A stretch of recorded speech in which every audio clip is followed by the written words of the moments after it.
he loves you. That's why. The pup. Yeah, I know. There we go. There we go. Bring it in one more time. One more time. Hey, how you doing? Nice to see you. Dean here on your Wednesday. And I brought some friends today, as always. Great to see you all. We got a lot to get to. U.S. midterms. We're going to talk about that. Elon Musk is starting to roll out Twitter verified badges lock. I'm shocked you don't have yours yet. We'll talk about that and how he wants to democratize journalism. Yeah, I know you did. I've got some friends. I've got screenshots that have already paid for it, too. It makes me laugh my ass off. So we've got that to get to. We've got Doug Ford to get to, general strikes to get to. But nice to be here today. As always, please welcome to the program once again from 957 Cruise FM in Edmonton, Mr. Lachlan Cross. At Lachlan Cross on Twitter is where you can find him. How are you, sir? You all right? Good. I didn't. It didn't go through on Twitter. Oh, there it is. It's just lagging a bit on Twitter. You get your verified badge? I wonder why. Did you get your verified badge? Everybody's applied for the verified badge. Yeah. Oh, no, yeah. And yeah. I was even doing a little of this with old Elon. I was like, I saw that last night. Tweet. Yeah. I said, I didn't make fun of you. I'm not making fun of you. Give me a blue check mark. But they changed the color of yours, right? Well, we'll talk about it with Moscrop. Dave Moscrop's our guest, ladies and gentlemen. Let's welcome him into the program like a rock star. Moscrop, ladies and gentlemen. Oh boy, pressure. You know what I like about you? Before we get to my Elon, sweater, you do. You look very smart today in your cardigan. It's hard to. It's hard to keep up with you because in your pictures, like your voting pictures, you're like, check me out. I just voted and I'm in this sharp cardigan. Mm-hmm. And then there's like another picture of you playing board games the other day. You're like, check me out playing board games in my sharp cardigan. Mm-hmm. Tell me about your cardigan game before we get started, because you have the greatest selection of cardigans or pullovers. I've been, cardigans, pullovers, reach arounds. I got them all. I have been wearing cardigans. Thank you. Just let that sit for a minute. Just take a beat. I've been wearing cardigans since high school. My high school, I went to Catholic high school. We had a dress code, like a uniform. Yeah. That incidentally, we had to buy a Mark's Work warehouse. I swear to God, that's true. We were talking about Mark's before.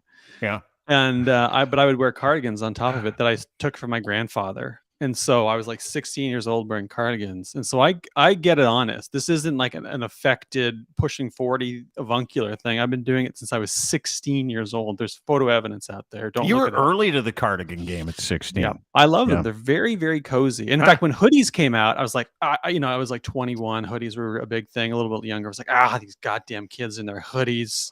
I was like the old man in Dennis the Menace. It was like full on, get off my lawn with your hoodies. Walter Matthau, you and your cardigan. And so, but then, there's something very cozy about it, very comforting about it, very, hygge about it. Hygge. And so when sweater season comes around, I get very, very excited. And I just pop it. This one's new though. This one's this season. This isn't vintage Carl, my grandfather. 2022. You got 2022. This is the 2022. Who are you wearing today, Moscrop? I'm wearing Lucky brand. Oh, that is nice. A little Aztec motif on it. I think it's really cool. It's like Aztec, sort of like Northern Dancer Aztec. It's like you could wear that in a Mayan ruin, and everybody be like, you're some kind of high priest, or you could wear that up north. Going on. No one would be able to tell that. Yeah, there was No, I would just blend right in with. I typically, although I do say when I do travel, one thing I've had people say this to me before is I wear long sleeves and pants, which the vast majority of the world does. You go to countries, and one of the things you recognize that people around the world, you know what they wear? Long sleeves and pants. I don't like t-shirts and I don't like shorts, and so people will look at me like, "What are you doing in Italy in June in long sleeves?" And I'm like, "Well, look around. The old guys at the bodega."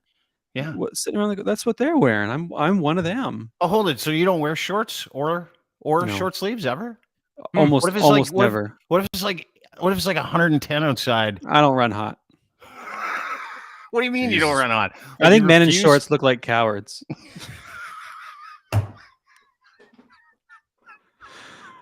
Look, wear whatever you want. I don't care. Like, I'm one of these people that I don't care what other people do. Wear whatever you want. Do whatever you want. No. You're not getting out of this. No, David. You're not getting out of this conversation about you never wearing shorts, never wearing t-shirts. Occasionally, I'll wear t-shirts under like long sleeve shirts. Well, no, but I don't like walk around in a t-shirt and shorts because I just I don't know. Do you go swimming? Like, do you swim in pants? Yeah, and a long but no. sleeve? If I'm going swimming, I'll put on swim shorts. Yes. Because that's you know, if I'm going to play hockey, I'm not going to wear long pants and a long shirt. I'm going to wear hockey equipment. But if I, so if I'm going swimming, I'm putting on swim trunks. But if I'm just walking around, no, I wear long sleeves. Do you own a pair? Are of you a shorts? Speedo guy, Casual David? shorts? Maybe. Yeah. So you want to hear a great story? Yeah. I know I'm not a Speedo guy for as many reasons as you could possibly. As I'm not. Imagine. Yes, exactly. Yes. But years ago, I went to France. And I was going to see some folks I'd done an exchange with when I was in high school. And I get there and like, we have a surprise for you. It's like, awesome. What's the surprise? Like, we're going to a water park, this big water park in France. Panic. And I was like, this is amazing. Yeah, sure. Like, do you have, swim trunks with you? And I was like, well, yeah, actually, as a matter of fact, I've got some shorts here that'll do. And they look at it and say, no. Those aren't allowed. They're unsanitary. You can't wear shorts. It's unsanitary. But don't worry. My partner's got something you can wear. And it comes out with a Speedo. And now I'm in this situation where I'm thousands and thousands of kilometers from home. And these folks are really excited for this surprise. I'm just like, what do I do? Do I insult them in their entire country by saying I can't wear that? Or do I just say, like, nope, I'm okay. We're going for it. So I did it. I'm like, let's do this thing. You did it. I did you it. Didn't fake a pulled hamstring?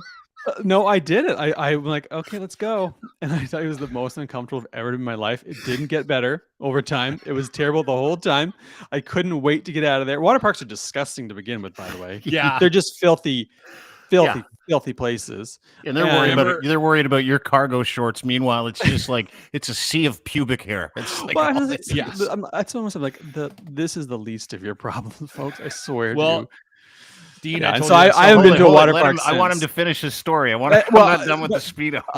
No. So, anyways, I got out of there as fast as I could when it was done, and I've not been to a water park since, and I will not ever. So, is it you couldn't pay me to go? Okay, but hold it. The shorts and the T-shirt. No, because I I'm a big fan. Okay, yeah, I know I can do it. I know you can. Anybody can.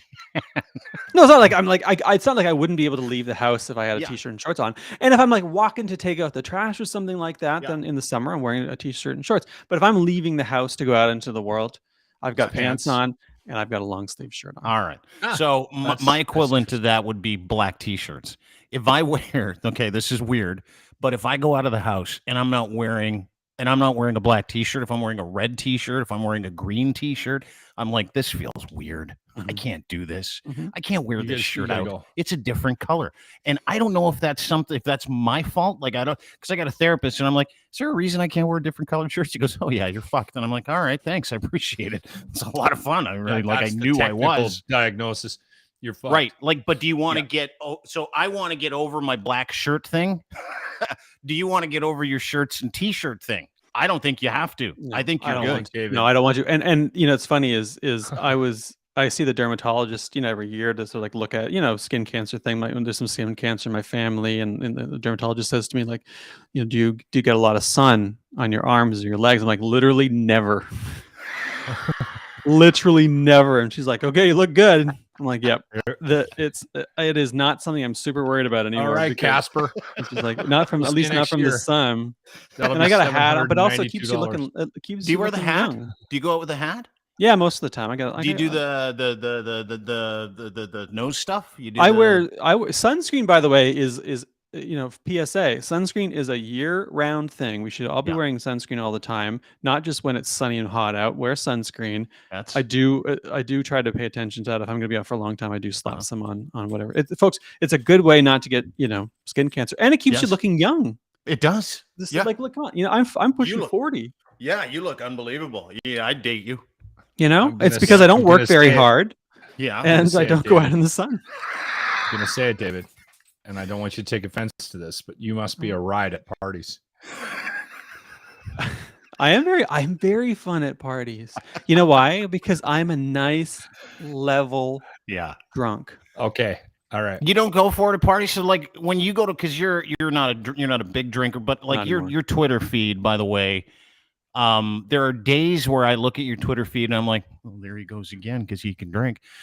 But like your Twitter feed is like an ode to interesting alcohol, right? Mm-hmm. It's also a blowtorch that you like to take to people like Elon Musk and Doug Ford It's also an opportunity for you, and I want to talk about your Substack in a minute, but like in terms of your Twitter feed, is this something like, are you, because I know I don't drink, are you posting pictures of pumpkin spice stout that I can't drink just to make, like, are you going, hey, here's something Dean can't drink, I'm going to post this on Twitter? I'll like nudge my partner, and I'm like, Meg, I'm going to trigger Dean.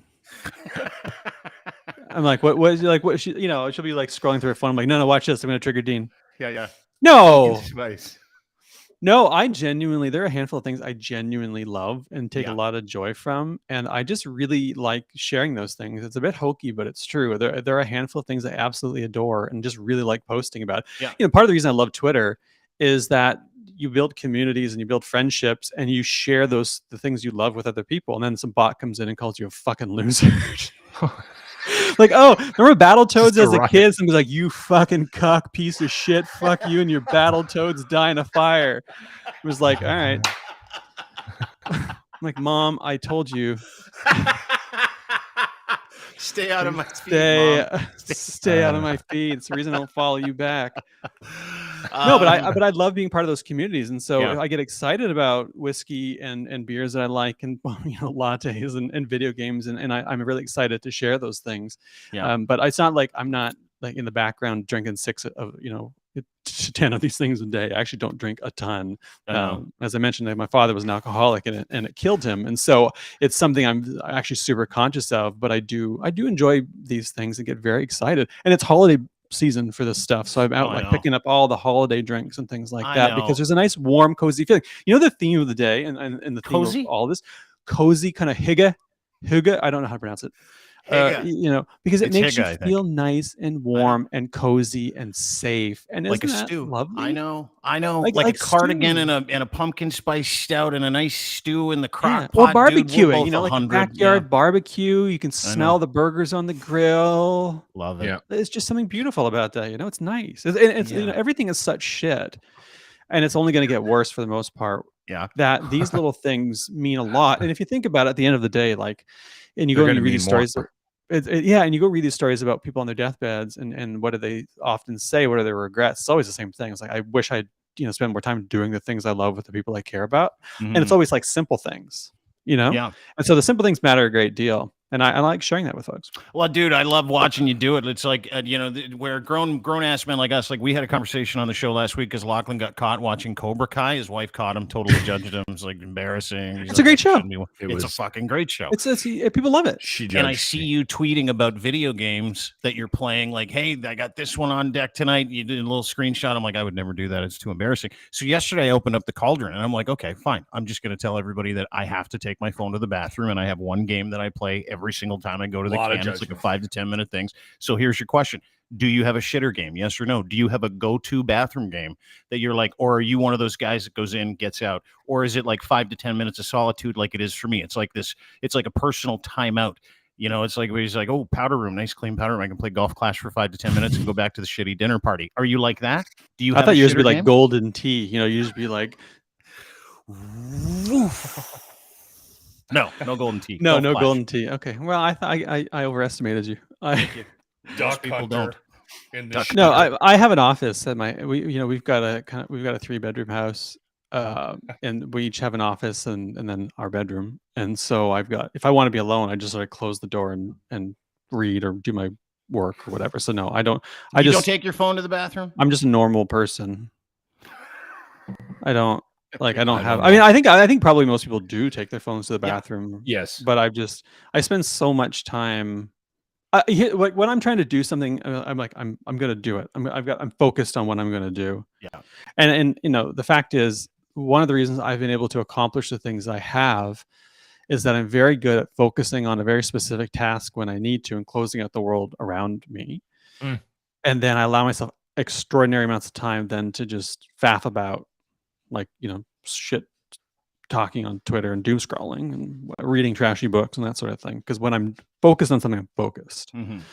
But I'm also, extraordinarily anxious and have been for a very long time. And I've had to adopt tactics and strategies to manage that anxiety. And so I make like lots of lists, and every day I plan out my day. I'm like, here's the TikTok for the day. It could change. It changes. I'm flexible.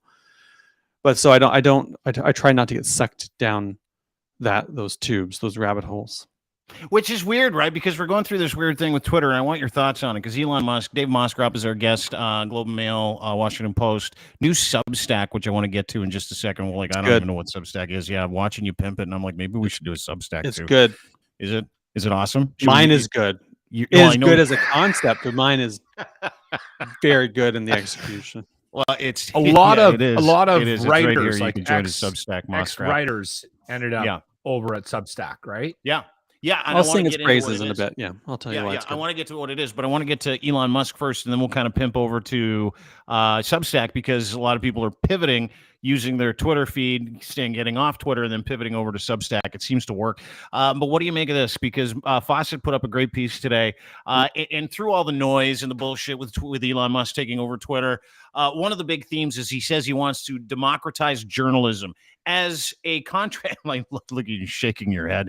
As a real journalist, and I do have a ton of respect for real journalists. The research involved, the academia involved, the level of expertise you have to be able to suss through certain subjects and be correct, and to be able to take notes, and just the fucking reading and the legwork involved in being a journalist dictates that the majority of us that are in this space are not journalists. You're a journalist. But what do you make of that? What do you make of the idea that Elon Musk wants to democratize journalism, and that is his purpose for Twitter? And then what do you make of his last fucking 7 days? Explain that. Dumb guy here. Dumb guy in the room. I couldn't tell you what he means by that, and I don't think that he could either. He keeps talking about the leveling force of the blue check. Like everybody pays $8, and that's somehow a leveling force. I'm like, I can go subscribe to Disney Plus right now. Maybe I'll pick up Chrystia Freeland's subscription, and is that the great leveling of democracy, because everyone can pay $13 a month for Disney Plus? First of all, not everybody can pay $13 a month for Disney Plus or for Twitter Blue, for that matter. But what Elon Musk is actually doing is selling back to us things we get for free already, because everyone's going to have to pay to be able to be discovered by the algorithm. In Twitter, it looks like if you don't pay, your stuff's going to get buried. So now there's a huge incentive to pay. There's no ID check when you pay. So if you pay, you get the blue check. So what is this thing doing? It's selling back to us what we already get for free. Big capitalist genius right there. No new, serious value add, just collection of money to nickel and dime us. So that's the sort of democratization. So now anybody can be verified, and anybody can act like as if they're a journalist, which is horseshit to me. It's brilliant though, right? From a business perspective, sure. Although that said, it's not going to raise a ton of cash vis-a-vis the debt Twitter has and the operating expenses. It could tank the company. So we'll see. But I'm as critical of the mainstream media as anybody, even though I'm bound up in it. I'm all for more people being able to do this work and not being constrained by a handful of outlets run by oligopolists and monopolists and plutocrats, rich folks. But democratizing journalism should mean that any schmuck with an internet connection and a cell phone can go and say whatever shit he wants, and that's on par with people who are doing the work. It should be the folks who have the capacity and the ability to do the work. That includes independent outlets. That includes, independent journalists. That includes the mainstream folks. It ought to include everybody. But there's got to be some standard. My God. So there's I think, everybody should be able to be a mechanic. Hey, did you torque those wheels, Bill? What the fuck's a torque? And then you're going down the highway, and then you're in the median. So there's a reason we have some standards. I want to weigh in on that though. I want to weigh in on that. You torque your wheels? Yeah, are you good? No, you not the torquing. Mechanics that I don't. I'm not going to talk about torquing. Okay. It sounds dirty to me. Yeah. Are you a bit of a torquer in your spare time? Anyway, so here's my problem with the system that is currently in place, not the $8 system. Somebody in some fucking office makes some arbitrary decision based on zero fucking information. Mm-hmm. Do they know Lachlan Cross? I could be the smartest man on the planet. Do they know David Moscrop? No. Who knows? So how do you decide who gets a blue check mark and who doesn't? Mm-hmm. Money. There's no, Dean has one. I don't have one. Yeah, but I'm famous.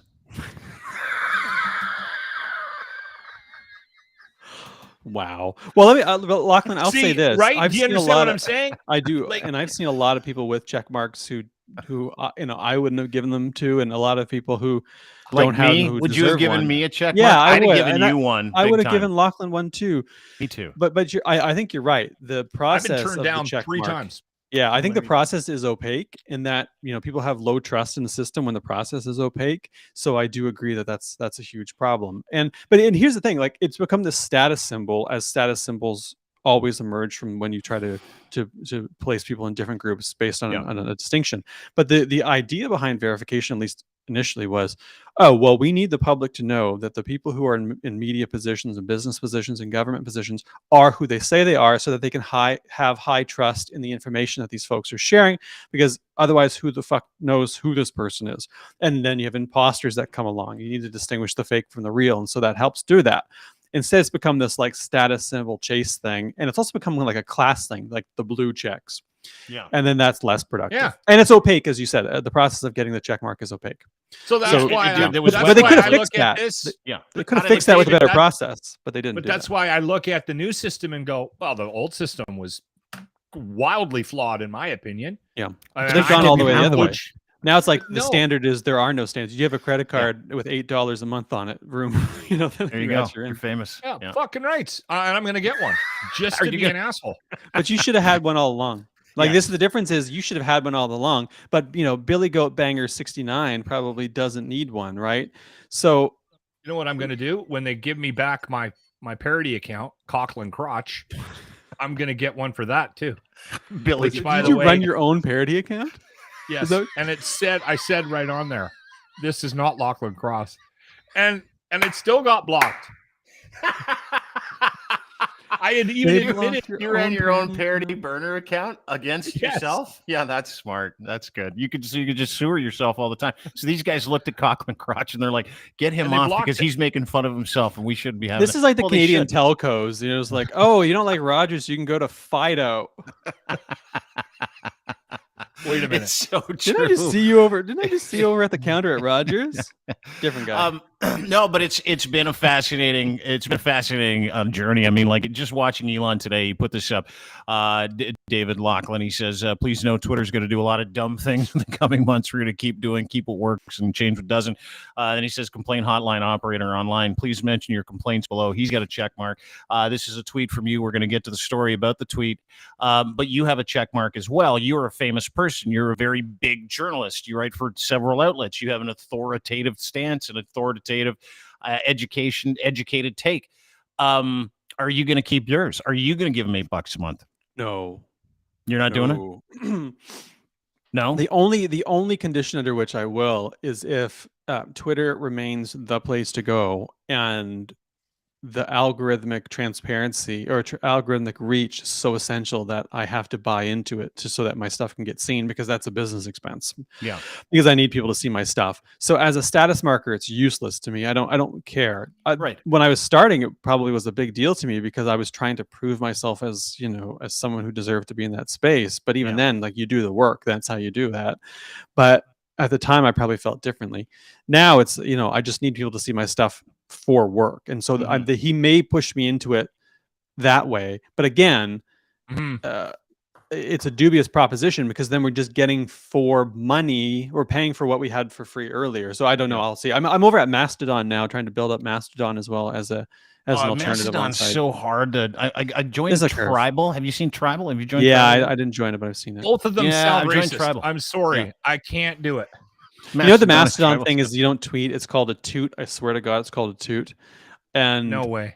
Seriously? I have a hard time getting around that because it's just so unbelievably silly. But it's decentralized, and then it isn't owned by a billionaire, which I kind of like. And yesterday it was funny because the guys that own Tribal are like, come and join Tribal. It's great. And Elon's like, yeah, Tribal is great. I don't own it yet, but I might buy it. So he tweets that. And I'm like, well, if Elon likes it and he wants to fuck that up too, I immediately went over and I got myself a Tribal membership, which is kind of like Facebook. But it's like you can choose to be part of the communities, right? Which is really where I see social media going. It's like this, now what you're going to do is you're going to join social media, and it's not going to be this, platter of bullshit where everybody looks for relevance and tries to get on top of each other and tries to one up a tweet and stuff like that. It's just going to be like a huge platform that's directly proponent to the communities that you want to be involved in, right? So you can choose to be in certain communities and you can't. I still can't figure out Mastodon. Like every time I log on to go and put in a profile pic, it kicks me off and then shuts down the program. So I'm like, I guess I'll just wait till they figured that out to join. Like, they've grown exponentially in like a couple of weeks, right? So they're still figuring out the server thing. But also, I remind people, 2011 Twitter was a shit show as well. I mean, and it took its time to grow too. So I mean, there is obviously going to be growing pains, but I don't know. I mean, the Reddit is wildly popular, I think, for that reason too. People drop in and out of communities they want to be a part of, and that's kind of nice. Yeah, you don't have to put up with all the other shit. Go ahead, Locke. Sorry. Here's the thing that I think is interesting about where we're at right now with respect to the social media conversation. Because in this playground, I'm in there probably not unlike you guys. Maybe Dave is a little younger than you and I, Dean, but I got sort of pushed into it from the perspective of, hey, this is good for your brand and this is good for your radio career. So go do this. And then when there was pushback from the old jocks, they kind of got walked to the door and helped to the parking lot with their box of stuff from their office. So I was like, I guess this is a good idea. Locke's on board. I need to feed my family. So there was a lot of pressure on us to get into this social media, into these apps and figure them out. And over the years, I've watched the shift in how everybody approaches it from the radio perspective. And the interesting thing for me is it was back in the day, there was this, you got to get on it. This is good for you. I didn't get on Facebook to connect with friends and family and people that I went to fucking high school with. I was on there because I'm on the radio. And then years go by, and then you start seeing people in the business posting all over social media going, I've decided to take a break from social media. And then underneath of it, everybody's like, good for you. This is going to be so good for your mental health. And I'm like, where was that when you were firing people for not getting into like that? So now when we post shit on social media, the other thing that I've noticed in the last couple of years is if they even have a sniffer on you that you're a public figure and you work for some company in the media or otherwise, they bury your shit. Like Facebook, I don't reach anybody. Yeah. It's pointless. And so when I see things like Twitter, like all this stuff with Twitter happening and Elon Musk firing thousands of people, all I look at as, okay, maybe this will clean up this sector. Because right now, to me, it's such a struggle. The shift needs to happen. And I think this is the start of the shift. Having a conversation about jumping to a different app to get away from Elon Musk, I'm fine with, because they might start to actually think about the users and we might start to come first a little bit. And you know what? If it costs me $8, I don't give a shit about the verification from any sort of ego perspective. I just want people to, if I'm going to post something stupid, I just want people to see it. And that has not happened for me. Like Twitter is the one that I've stuck with because that's the one that actually gets some traction for me. Instagram, Facebook, I refuse to go on TikTok and Snap. OnlyFans is really the only one that's caught any kind of wind for you, isn't it? It's like your OnlyFans count is really taken off, though. Well, it's because I show my cock. Yeah, thank you very much. It's congratulatory.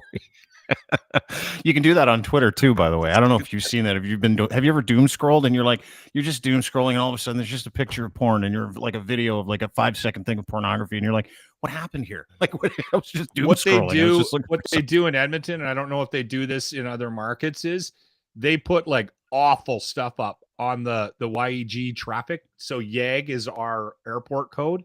So you'll be looking to see if there's anything happening in traffic at 5 o'clock in the morning to report on your show. And then there'll just be like this awful anal picture with the hashtag YEG traffic. And I'm like, did we need to see that? Democratizing journalism. The white democratizing journalism, folks. Everybody gets an opportunity. But I mean, are you scared? Are you nervous, or do you care? Like, do you just think this is just like nothing lasts forever? You like me, where I'm just watching Twitter burn and I'm watching people freak out, and I'm like, hey, I'm just staying the course. I'm still going to do my thing, and I'm probably not going to be paying $8 a month for it. It just, to me, it's just a big ego play still. Like, it's all I see, but it also is critical mass. Like, if you've got a bunch of people on there and you can drive a ton of traffic, as you do, as we do, it's kind of still a necessary evil, is it not? You got to kind of close that door to the guy that's screwing around with everything and just go, no, I just got to keep pounding that content out there. That's really all we can do. Mm-hmm. And I mean, it's frustrating for a lot of creative people who are like, this is, and it echoes what Locke was saying, like, this is my job. This is part of my career, and I need this space because it's how I work. It's how I meet contacts. It's how I share my stuff. It's how I build my business. I mean, I'm not just here to fuck around. I'm here to build a business and to earn some money and to feed myself and my family. So, when a billionaire comes in and decides to treat it as like his Sim City fucking sandbox, it's not super cool because there are implications for me, like, can I pay my rent or mortgage today? So, not great. Yeah. That said, and that's true of me too. That said, it's going to be tough, and it's tougher for some than others. But I'm starting to hedge, and my ultimate attitude is like, I really hope I don't have to rebuild what I've built here, but I will. Yeah. I did it once, and I'll do it again. Mm-hmm. And so I'm preparing that. Hence the Mastodon thing, hence the Substack thing a little bit. But ultimately, I think it's deeply frustrating. Yeah, to people. It's only fans for words. Okay. This is Dave Moscrop, Substack. I want an explanation. And I retweeted this. This is so fucking good.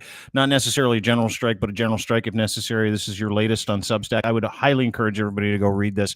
I don't know if we'll have time to get to Fordsy. I would like to, and his terrible, no good week. But explain Substack, because you kind of, as an independent content creator, and there are a lot of us out there, you vacillated over joining this publicly. You're like, I'm thinking of joining. I know we had you on before. Might join Substack. I'm not too sure. But why Substack? Why do you like it? It really is only fans for words. I mean, I wasn't joking. I mean, it's a joke, but it's true. Yeah. And it's effectively what the blog space used to be way back in the day. It was like a blog world. I'm like, I'm going to go and blog my thoughts, and I'm going to publish this thing. You can do audio too, and written pieces, whatever you please. And that's fundamentally what it is. It's just a space to host people's blogs and their audio. But they've developed this new capacities that include sort of chat functions and a lot of networking functions. So it's become a kind of social media space built within these blog spaces where people are doing long form stuff.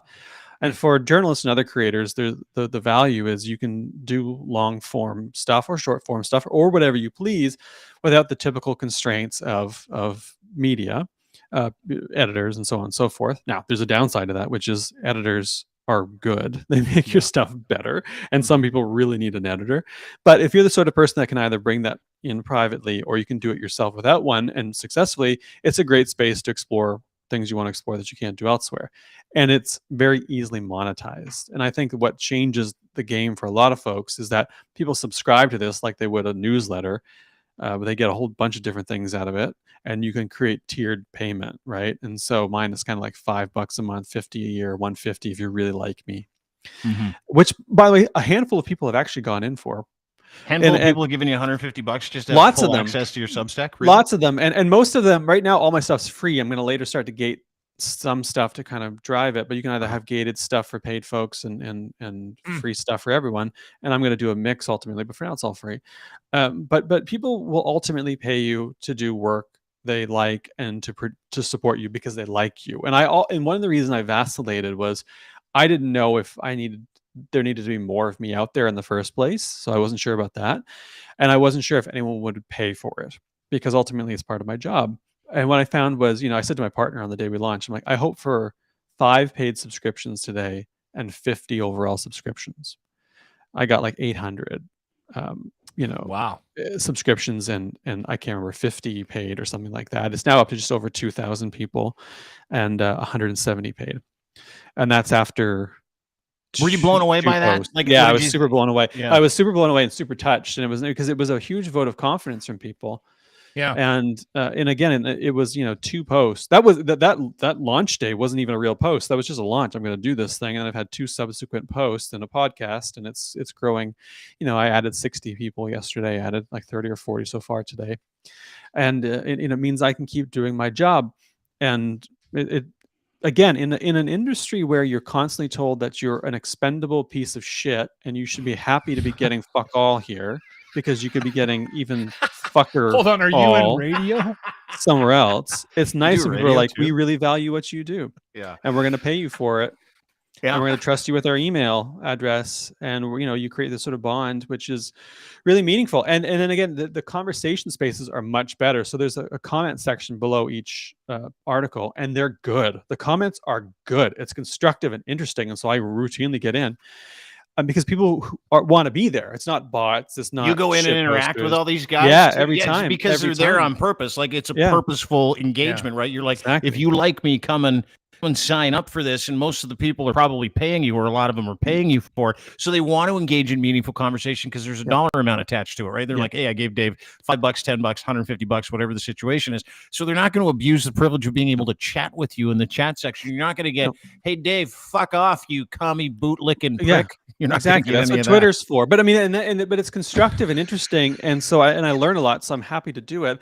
And then so that's the comment section, and then in the app, there's a chat section where you can chat with all the folks who decide to follow the general chat, and you can have topics within it. So I pop in there too. And the other thing I like about it is a community of creators. And so you can network with other people. You can boost other people's Substack. You can pop into theirs and have a conversation, vice versa. So I'll get up in the morning and I'll surf around, half a dozen, 10 of these Substacks, reading stuff that's interesting, sharing stuff that I like, commenting on stuff, liking stuff. And it feels like an old school blog community back when the internet was less shit than it is now, when there was a hope of this sort of like decentralized, ownership, decentralized, and the ownership is yours, not Elon Musk's. Internet where people can sort of do and say what they please, and without bots in their face or without some billionaire deciding whether or not your thing's going to get seen by the algorithm or not. And it feels a little bit like that. And so right now I'm feeling pretty good about that, and I get to write whatever I want. I didn't know about the worried about the functionality bubble. that you were talking. You worried about being in the bubble a little bit, David? Or do you have time in Twitter to ground you? Yeah, that's exactly it. I mean, I'm always worried about the bubble, and I try. Believe it or not, I have some of my best friends are right wingers. Really, I try really hard. You hang out with those guys? You hang out with them people? I do. I really do, and we chat, and it's kind of great. And I'm hoping to build that kind of network elsewhere too. But it's there on Twitter, and there's like enough people in my life who think differently from me that I stay pretty grounded in most things. I like to say that the best thing that ever happened to me, alongside being the worst thing that ever happened to me, was like growing up poor in Peterborough, because it's hard to become untethered from that. That stays with you. That is like a lead fucking weight, like Atlas carries. It's funny you mentioned you started wearing cardigans when you were 16, and I had a similar, like I started wearing cons, jeans, and t-shirts, and I stuck with that, and I have never, like, literally I bought a suit for my graduation, and when my daughter was when she was graduating, the wife made me pull that suit out to see if I fit in it. I didn't. So I had to go buy a second suit, and I was laughing at the guy at Men's Work Warehouse. No, what's the suit place? The one that advertises Morse. I was at Morse. No and kidding. He's like, I knew you here's went my to Morse card for if you suit. need a suit. And I went, guess what? The last time I bought a suit was 1988, Bucky. You're not getting a lot of money out of me. This looks great. Thank you. But I might not be back unless I gain a bunch of weight and someone gets married. So, but the thing about that upbringing, because I went through that, is it sticks with you on so many levels. I don't think people realize it. Like, I've told a couple of stories about we were poor, and I don't regret any of it, because it defined who I am and my work ethic. My mom sat me down when I was 12 and said, "You're going to want things soon, son." and you're gonna have to buy them yourself. So go get a job. I started working when I was 12. I have never been unemployed. And again, like I worried about that with my daughters because we gave them a pretty decent life. But somehow I think the guilt of me screaming at them when they left the lights on, that somehow seeped into them, and now they've developed a good work ethic. Yeah, like like depression grandparents who are always like, yeah, I see a pea there on your plate. Like, oh, the dog licked it. Like, I don't care, eat it. You don't know what's happening tomorrow, right? Like that was I feel a little bit of that. Yeah. And I'm glad to have felt that. I mean, I started working around the same time in my grandpa's tire shop, and then later during high school I'd work summers at the tire shop, and I was like, I get that, and I had to, if I was going to afford anything at all, and I didn't get a license until I was in my 20s because like I wasn't going to be able to afford a car, and there was all these, you get used to going without things, and then I don't know. I mean, it does create a kind of capacity to if it breaks the right way, it creates a capacity to empathize with people who aren't able to escape that orbit. And it's been a big thing for me that there's a couple of ways you can go when you grow up poor and finally become sort of stabilized later in your life, and especially if you gain like some community credibility. One is you look around and say everybody can do this too, and they should just pull themselves up by their bootstraps. Or you might say, boy, I was fucking lucky. This could have gone another way had the dice, bounced off the rim of the craps table slightly differently. Yeah. And I'm really glad it went this way. And so I empathize with those people. And what can I do to make their lives easier? I'm a slight mix, but mostly the latter. Is that why? So let me ask you a question. Is that why? Because to pivot and to take your upbringing into your politics and into your worldview and your ideology. By the way, Dave Moscrop is our guest. His Substack is terrific. He's also got a book out which you can go and read and purchase. It's one of the best books you'll ever read. It's called Too Dumb for Democracy. You can get it right now on Amazon. Make sure you go and do that. Oh, sorry, you got your book right there. Let me get this fucking screen. No. Please leave the. No, I just okay, you want me to leave that? This is the third printing, and so congratulations. I keep it close, and it's still it's still moving, little bastard. Yeah, dude, it's one of the best reads. Like Locke, you'd be able to read this. You'd go, fuck, that makes more sense because there's a historic reason why we're in this shitbox. Only 9 left in stock, people. Buy now. Let's go. You need one for Christmas. But hang on, let me pivot to this question. Audiobook? I have a question. I know I'm trying, not yet, but I'm trying. Keep me posted on that. Yeah, you should. So here's the question that I would have for you. I watched you during the 2-day CUPE strike, which sent shockwaves through the political institutions in this country. I watched you eviscerate Doug Ford, eviscerate him on almost a daily basis. And you don't you've got this incredible way about you on social media and in your writing where you like to present people solutions and you like to talk about solutions, but sometimes you come out like a fucking fire hose. And when it comes to marginalized workers in the labor movement, you really came alive. And I know you do some stuff with CUPE. But what did you make of the same thing that I made of it, which is Doug Ford really just fucking hates everybody who doesn't have enough money to go to a charter school. And he doesn't really give a shit about any of the people that he bargains with, and he doesn't really care about the province. And when are we going to have someone investigate this guy? Because I was doing like this little kind of audit today, right? This is just in my head. Refused to testify at the EA, got away with it. He arrested political opponents like Karima, beat some nurses. He pretended the convoy wasn't actually going on. This guy has done an amazing job of taking $4.5 billion in COVID money, somehow losing that, building a highway to nowhere, doesn't ever have to answer for it, doesn't talk about his criminality and collusion. What do you make of him and how Teflon he is right now? Because this last week was the first time I saw him kind of not blink. I know that's really a fucking cliche thing to say, but it was the first time I saw him go, holy fuck, maybe we did something wrong here. A chink in the armor. It reminded me a little bit actually of during COVID when he instituted a particularly stupid lockdown that said, oh, kids can't go play in playgrounds. Do you remember that?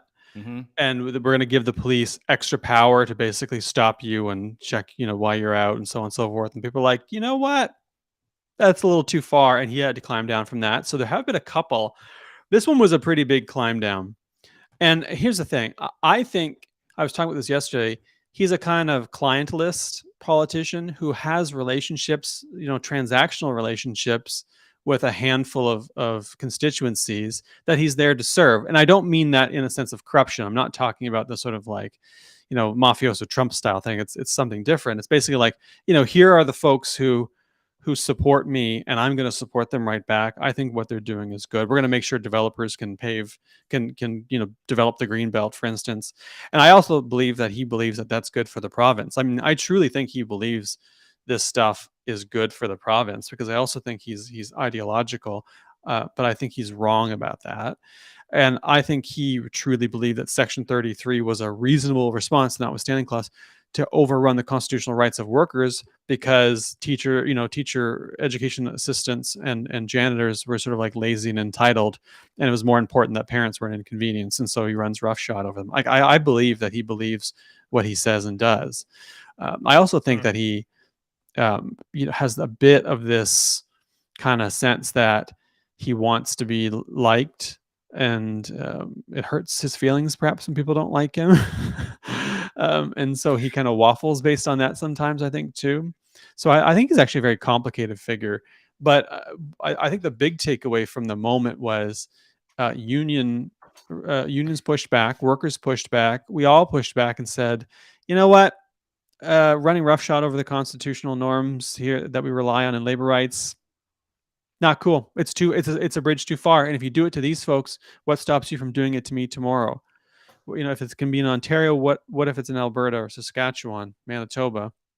And that's not okay. So we're going to push back. And I think CUPE did a real service for labor across the country the other day. The entire was movement. that going to go across the country if they didn't remove that? If they didn't repeal that bill? I listened to some people in certain unions. Locke is shaking his head because he's heard some of the similar things. That was like the threat. There's a whole bunch of unions across this country that were going to go like, hey, fuck it, let's all walk off the job cross country. 3.3 million workers. Yeah. Mm-hmm. Yeah, I think they were certainly set for Ontario, and I think that probably caused the province to get a little bit concerned, because it sounded like there was an awful lot of unions, and we saw them out there on stage with CUPE on Monday, private unions and public unions, including big ones, including ones that supported Doug Ford in the election, incidentally, who were ready to walk. And that would have meant, okay, well, we're going to shut down schools and transit, maybe, and construction sites. And as construction sites start to shut down, that pisses off the developers, right? And you don't want to piss off the developers, and so now you got to walk it back. And does it continue across the country? Do you see it in Alberta? Do you see it in BC? Maybe. So I think he realized that he had really stepped in it, and I we'll see what comes of the negotiations now, though, because I suspect the government isn't really keen to meet CUPE where they are. They don't seem like it. They don't seem like they're still on break, not going back to the ledge. Says, hey, fuck, I'm not interested in doing this week. We'll do it next week. And it seems to be very important. So yeah, in this piece that you wrote in Substack, and I want to get this in, I encourage everybody to go and subscribe to David Moscrop Substack. Not necessarily a general strike, but a general strike if necessary. You kind of took people through how important labor movements are, and important general strikes have been to this country in a couple of very serious instances, right? Yeah. So, I mean, I mentioned too, in particular, the printers' strike in Toronto in the 1870s, which, secured the right to unions in the first place, to join a union. It was previously illegal. And Johnny MacDonald, in response to this, in part because he wanted to fuck George Brown, who was the folks were striking against George Brown. George Brown was owned the Globe Mail, the Globe. He was also Johnny MacDonald's opponent. So MacDonald's like, well, this is a great opportunity to fuck George Brown, so I'm going to make the unions legal. And he did. And it's, we call it the civilizing force of hypocrisy, but it's sort of like that old line, well, weird hill to die on, but at least you're dead. Yeah. That's the equivalent here. Yeah. And but that was an extraordinary strike from the printers, and that advanced the cause of union rights quite a bit. And then, obviously in 1919, in the Winnipeg General Strike, the aftermath of economic depression and the war, you had 35,000 workers who went on strike across Winnipeg, and in agitating for worker rights, shorter work weeks, and workplace protections. That was put down pretty quickly. I mean, it lasted about 6 weeks. It was put down eventually by the police and the government. Mm-hmm. But again, it had established the power of trade unions and had pushed forward the agenda. And I said this movement now was a bit reminiscent of that insofar as it was a critical juncture for the union, for union rights and labor rights in the country. It could have gone a different way if everyone had just sat on their ass and said, well, what can you do? That's politics. The government would have been able to pick off union by union by union. They attacked 55,000 janitors and EAs in Ontario today so that they can attack the teachers and the nurses tomorrow, right? So they pick off. It's like they're looking at the pack moving across the plane, and they see the one, like, we're going to start there, and they're going to move on through until we get everybody. And then of course you see it in Ontario. What stops Danielle Smith from doing it in Alberta? What just stops ivermectin. Scott Just too much ivermectin. That's it. That's the only thing that'll stop her. But exactly. But this is what we're talking about. We've got absolutely shit premiers who might be willing to play constitutional Russian roulette. And labor stood up and said, no, this is an existential threat to union rights across the country, not just this this particular CUPE bunch of 55,000 workers, but everybody. So we'd better do it. We better up our game right now and stand in solidarity right now, because it's them today, it could be us tomorrow. And it was a real critical juncture. Now the question is then, can we therefore now secure a good deal for these workers and make sure that this doesn't come back? And do we get Lecce out of there? Because I do not see how Stephen Lecce, who's the current Minister of Education, can remain in that job for long after this move, because it's going to be impossible to negotiate in the future with any education unions, because he's just lost all faith and all trust. So that's the other thing we ought to be looking. He ought to go as well. Yeah. I was saying this morning, just on the Alberta front, that I really hope, because Danielle Smith, it was announced that she won her seat, so now she can officially start doing some business here instead of just making headlines internationally for the things coming out of her mouth. And I was saying, I really hope, and this is not, I'm not supporting her. I'm not backing the UCP here with this statement, but I really hope she doesn't shift gears and try to become more palatable. Yeah. Me too. Me too. It's the best content in the world. I can't get away from it. I can't believe she's still saying like the words that are in her head, because most people go, shut the fuck up already. Dave Moscrop is our guest. At Dave Moss, at David_Moscrop. Moscrop on Substack. You can read him in the Globe. You can read him in the Washington Post. You can read Jacobin. Is that the other one? Am I saying Jacobin? After the old French revolutionaries. Yeah, Jacobin. I might be one of the few people who has a column in like the radical left socialist paper and the Bezos-owned Washington Post. It's like every day I wake up and like, all right, how do I keep this going? Just don't tell people how you feel. Recently I wrote 3 pieces for the Globe Mail in about a week. One for the travel section, one for the book section, and one for the business section. The business section. I was like, I'm a rabid, just business section about telecoms. And I just remember saying to my partner, I'm like, think I can keep this going? Yeah. I expect every day someone's going to be like, whoa. Isn't that the guy from Jacob? Isn't that the guy? How did you get in here, man? Why is he at the Globe and Mail? Competing ideologies. Dude, thanks for doing this. Great to see you, Dave. It's great to see you too. And look what I did for you, by the way. Dude, did you not see his setup? We had not one issue with the sound. Dude's got full gear too. He went full road, full headphones. He went big time for this. And he's a journalist. Going road? He's like, are we going road with the new going road in SE? thing? Yeah. This is the Substack model money. This is the Substack money. It's one of the first things I did with the pay that I got. I was like, I'm going to invest this back into high quality content for the people. Did you for the people? Did you buy any alcohol? You have with some of the boom Substack money mic hooked up too? Just it's the wall? It's on my desk. It's just the road's so good that the clip is really good for the desk, and it's got like the kind of anti-shock baffling is so good that it just works with the desk perfectly. So I just got it clamped onto the desk. Looks awesome. Beautiful. And you sound great. Yeah. You sound better than you ever have. You sound really good. I feel better than I ever have. Well, you look great, dude. Thank you very Go much. outside. It's the cardigan. Appreciate you doing this. Thanks so much, brother. Great to see you. My pleasure. Good to see you. There you go. David Moscrop, ladies and gentlemen. Give him a follow. Adios. At David_Moscrop on Twitter is where you can find him. His Substack is good. Fuck, I love talking to that guy. I really enjoy listening to him. It's not even talking. I just enjoy listening to him. I'm a big fan. like he'd almost do sales for Substack, right? Like that was like his little pitch there, and it wasn't even a pitch. It was like, oh, okay, I'm in. Jeez. Yeah, I know. Maybe I'll show my cock on Substack. I don't think that's the whole idea behind Substack. I think it's OnlyFans that you're talking about. Yeah, I think it's very, very different. There's no bad ideas when you're brainstorming. Don't get in the way of creativity. Did you watch the U.S. midterms yesterday? Watch a little bit of it? I don't even know what to make of it. But I can tell you this, is that nobody won. No? Well, were you even interested in this time? Because I had like a bunch of tweets from people yesterday, comments from people. It's like, dude, the last U.S. election, you were all over it. So much content. You're talking about Trump and this. I'm like, I can't. It was like watching the U.S. midterms and the run up to it. Like the idea that a brain injury victim named Herschel Walker is in a runoff against a guy with a doctorate. You can't tell me that. You can't tell me that America is not like completely fucking broken at this point. Like I watched yesterday. I watched CNN. I watched Fox. I watched MSNBC. I was kind of running through all the channels, and it was the same shit. It was like Trump backed this guy against this guy. DeSantis backed this guy against this girl.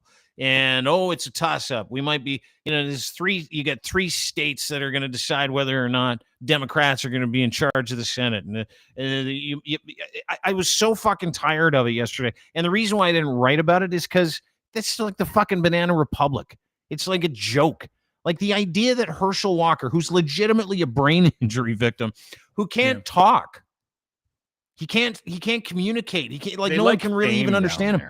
Yeah. Right. And he walks around and pretend like with like when we were kids, you get those fake sheriff badges and like a fake gun. You get like a fake sheriff's hat. He walks around with a fake sheriff badge and he tells people he's literally fucking insane. Like the CTE with this guy. And he's like, he might be a U.S. state senator. He can't even communicate. That's how fucked his brain is from years of football and taking punches to the head. And I'm like, I couldn't follow it, dude. I could not. I didn't understand. I understood it. I know what the deal is. The deal is that it comes down to 3 states. Trump might run again. Who knows? He's going to announce it on the 15th. And America's just a hot fucking mess of ridiculousness still. Like nothing was decided yet. Do you know what I mean? Well, and I'm so exhausted watching it all. Yeah. I'm like, fuck, I am not. Like, dude, I watched a hockey game last night. Leafs lost 4-3 in overtime to the Vegas Golden Knights. That was fun. Watched another episode of Andor because I got it early. That was fun. I had no interest in the U.S. election. It's funny because I was getting like texts from Spenny last night. He's like, what do you think, Blue Wave? Yeah, I'm like, I don't know, man. I don't care anymore. I don't care. And here's the other thing. I'm slowly deciding that I don't care about politics in this country as well. Like your Danielle Smith stuff. I can't keep up with the ridiculousness and how dangerous she sounds. Same with Doug Ford. I can't keep up with the negativity. It's almost like I've decided in my head I'm not interested anymore in any of it because none of it's for us. Politics is not for us. The whole idea is like, let's just keep these people arguing. Let's just keep these people insane. Let's make them insane. Let's make them crazy. And then we'll just kind of go about our legality. It's all it is to me. It's all politics is. I can't fucking stomach it anymore. For me, seriously, like I'm struggling right now with my cynicism towards politics as a whole, and this overwhelming sense of try to be part of the solution and not part of the problem, right? Because I've developed a very, very, very cynical approach to politics, and it's not healthy. And so watching anything in the States for me now, and occasionally I won't lie, I'll read something or I'll watch it, something quickly on CNN or something. And just to sort of, I'm just trying to stay out of it from an emotional perspective. There's also a real lack of understanding of the American system for me. Like, I don't know what a runoff is. Why are they doing this? Like, this doesn't make any sense to me. I mean, I get the basic concepts of it, but if you asked me to explain the midterms to somebody, I would be like, oh shit, this is the lead up to the presidential, and like I wouldn't even know where to start, right? Mhm. So and then in Canada, I find that quite often I'm looking at what's being said and I'm trying to figure out why they're doing what they're doing, because they hate like you. Yeah. They hate you. Dude, No, you know what? I'll tell you something. I think there's a strategy behind everything, Dean. Like I said to you yesterday, and it's money. It's always money. It always is. But I said to you, remember what I said to you yesterday about why I found it interesting, the coverage of these midterms in the States?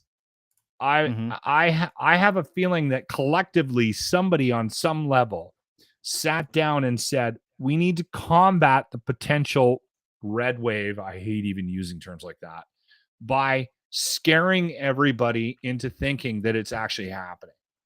And I think they did that. I think that the left said, we can't treat this with any sort of disregard. Yeah. We have to panic everybody. Yeah. And it kind of worked. You make people watch, right? That's what you do. Well, no, you make people vote, because I think they did it on purpose. I think the big wigs at CNN they had a town hall meeting a couple months back and said, the only way we can be part of the solution here is to scare the shit out of the public. So I need you to go on, every time you go on the air, I need you to have a story, something in your cast about how the potential for the end of democracy is coming. Drive fear. If the Republicans end up winning. And it kind of worked. And I think it was a strategy, because in the past, there's been this arrogance from the left. And that arrogance has bit them in the ass. And a guy like Trump got in. And I think now they've realized that they had to switch gears. And I think that's the way they were doing it this last time around. And I think we end up adopting a lot of these political strategies in Canada. So we see how, because we're all just pawns in this. Yeah, I know we are, but if you watched what I watched yesterday during the election, and I didn't watch a lot of it, I consumed enough this morning. Here's kind of the lowdown. Every one of Trump's handpicked whatevers lost. All of them. Governors, attorney generals, everybody. Every single one of them lost brilliantly, lost by a fucking country mile. Just a joke. And then now Fox is like, Ron DeSantis is our guy, Donald Trump's old news, fuck, whatever. He's going to be our new guy. If you watch that, that was really the only narrative. If you were looking for anything encouraging from that election, that's it. That's it. But this is not about doing something for the people in the United States, much like the political and the body politic here in Canada has nothing to do about making your life better or my life better. It's a show. Everything's a show. Absolutely everything. When it comes to Pierre Poilievre, it's a show. It's pretend. He points at things and says, "Look over there. We're going to do this." He does none of it. The whole goal is to get influence. The liberals to a seed. Liberals have done it for the entire time they've been there. Totally. They go on and on about all the things that they're going to do to put more money in the pockets of everybody. But what are they really? Are they actually going after the reason why we're in the middle of inflation right now? No, by controlling the people that are price fixing. No, right? Like, are they going after big business? Absolutely not. It's all about, you got to cancel your Disney Plus subscription. You got to cancel your Disney Plus subscription. And here's the other thing they'll tell you is you got to go, you got to go look for a job. There are lots of jobs out there. Well, how about you phone the guys at Loblaws and Safeway and stop charging us $20 for a fucking pack of hot dogs? How about start there? How about call the gas companies and go, by the way, you're going to have your take this month. You're going to pass those savings on to people that are struggling to pay bills. How about that? How about some amnesty? Big like in business the United States? is making all the PPP loans, record the loans in the profits. States. They got rid of student loans in the States. They got rid of PPP loans in the States. In Canada, they're like, no, you still got to pay all that shit back. And all the while, they're like, we're going to take away some of your tax burden. We're going to give you a $200 check at the end of the month. None of it means anything. You're the asset. You're the person. Like, they literally, all they care about is, how can I fuck you? How can I fuck Lachlan over? How can I fuck this group of people over? How can I take Got from another them? example. How can I? Well, let me play this one example. This is Children's Hospital of Eastern Ontario. Okay, we have no masking restrictions here. We got nothing. Nobody talks about vaccines. Doug Ford is an anti-vaxxer, doesn't believe in science, while your Danielle Smith's running around out there trying to court anti-science doctors from the States. Doug quietly just doesn't give a fuck. Paul Alexander's Canadian now. Yeah, I know he's Canadian. I know, but he worked for Trump for like 3 years trying to convince everybody that herd immunity is way better. It's way better. Let everybody die and get sick. That's the awful little secret that Paul is actually Canadian. Yeah, I know. And he's not even really a doctor. He's just a fucking research dick. Anyway, I was hoping Jamie Soleil was going to get that job. I mean, yeah, I was too. That would have been fun. She's been on a heater too. But this is, I want you to listen to the director of the hospital here. This is the pediatric unit. Our hospitals are jam fucking packed. Can't put anybody anywhere. Kids are fucking getting sick and dying with RSV and COVID. Nobody seems to care, especially Doug Ford. This is the end result of politics in this country, specifically in this province. This is why no one, not Trudeau, not Ford, not provincial, not federal. This is why you should fucking know that nobody cares about you in politics. Not one fucking person. Watch this. Hi everyone, my name is Adam Lamoureux. I'm the Director for Critical Care and Surgical Services here at CHEO. And today we did something pretty extraordinary. We've opened a second pediatric ICU here at CHEO to care for more critically ill kids and to do more critically needed surgery. You know, part of this is ensuring that kids can get care that they really need closer to home, so we can stop sending kids across the province. I really have to thank Team CHEO, our nurses, our RTs, our leadership teams, biomedical engineering and facilities and ISIT who've made this possible. But I also have something to ask all of you, and that is to please wash your hands. Wear a mask when you're in crowded spaces or inside. Get vaccinated, and just stay home when you're sick. All of those things can really help and will make a difference to what we're all trying to do here. Thank you. Yeah. So meanwhile, they've dropped masking restrictions. They've dropped isolation restrictions. They've allowed everybody who wasn't vaccinated to come back to work. Toronto City Hall, all the police services are doing that here. Meanwhile, you got kids jammed in different portions of the hospital. They've got no vacancy, and everybody's dying, dude. And it's like, it's just another great example of how little this province gives a single fuck about. Like Doug Ford hates your kids, and he hates you. He hates you. Scott Moe hates you. Danielle Smith fucking hates you. They love themselves. They love their influence. Justin Trudeau looks like he likes you. He doesn't like you either. He doesn't. He might like you a little more, but he likes himself and what this means for him much more than he gives a shit about any of the kids waiting for surgery in that hospital. All of them do. All of them. You and I are on the same page that way. Isn't that nice? Yeah. Well, I'm trying to pull myself out of that negativity.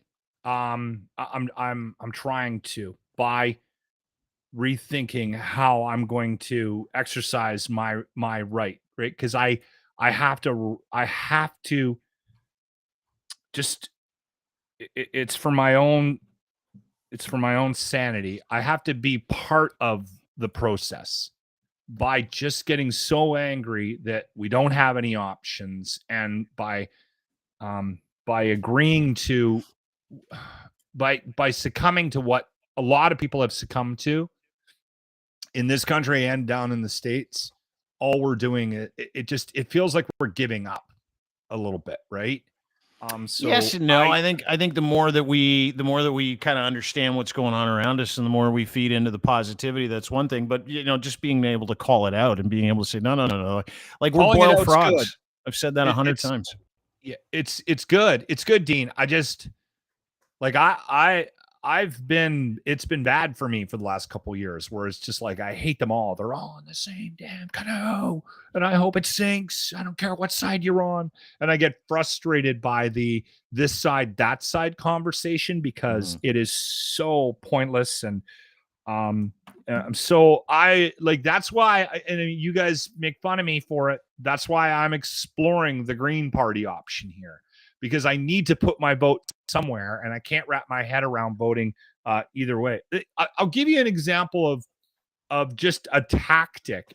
And this is something that I think is actually happening in Edmonton.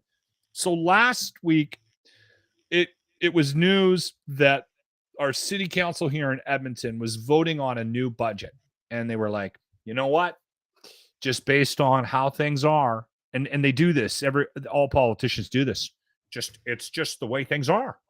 We're going to have to increase your taxes. They just go up. And I'm like, no, they don't. You don't have to. The fact that you've decided that is part of the reason why this is broken. This system is broken. Mm-hmm. You're going to put $1 million, like, I don't even want to get into the bike lane. You're spending hundreds of thousands of dollars on bike lanes, and you're telling us you have to increase the taxes. So I was trying to be calm about it, but they were saying for the next 4 years, you're going to have to wrap your head around the possibility of a 3.9% tax increase every year for 4 years. And that's what we're voting on right now. And so I was like, I went on and I said, everybody, this is the approach I took. Yeah. Everybody, myself included, this is as much for me, people, as it is for you. You have to start paying attention to who you put into city council. Oh, yeah. For the love of God, do a little bit of research, because this is what you're getting. And they get away with this because such a small percentage of the population actually votes. And so what ends up happening is these guys, they think they have a mandate that they don't have when they're not actually representing the majority of the population. They just aren't. When 15% of the city goes out and actually votes, you're dealing with a lot of people that aren't getting a say in how things should be or what kind of money they should be spending on things. That's the goal. That's the goal for Hold political on. parties, is to have very small groups of people decide for everybody else how things go. Yeah. Hold on. I'm bitching about the 3.9, and I'm like, if they actually pass that, man, people are going to be pissed. I'm calm. I'm rational. I'm not screaming. I'm trying to be more calm.